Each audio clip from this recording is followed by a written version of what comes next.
ഒരു പണിക്കാരനെ പോലെയല്ല രാജാവിനെ പോലെ ഉണ്ട്.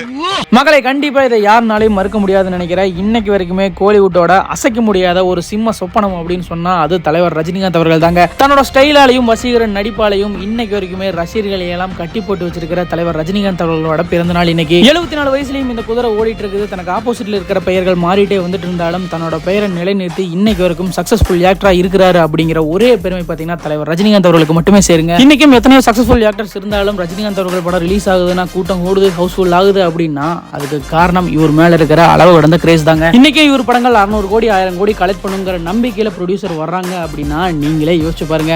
அதே மாதிரி இன்னைக்கு நிறைய இடங்கள்ல தளபதி படம் பாத்தீங்கன்னா ரீ ரிலீஸ் ஆயிருக்குது. ரசிகர்கள் எல்லாம் கொண்டாடிட்டு வந்துட்டு இருக்காங்க. இன்னைக்கு ஈவினிங்குள்ள கூலி படத்தோட அப்டேட்டும் வரப்போகுது அப்படிங்கிற தகவலும் வெளியே இருக்குது. எல்லாத்தையும் வெயிட் பண்ணி பார்க்கலாம். இந்த வீடியோ பார்க்குற நீங்க சூப்பர் ஸ்டாருக்கு ஒரு வாழ்த்துக்கள் சொல்லிட்டு அவர் நடிச்ச படங்கள் உங்களுக்கு பிடிச்ச படம் என்னன்ட்டு கமெண்ட் பாக்ஸ்ல மறக்காம கூட ஷேர் பண்ணிக்கோங்க.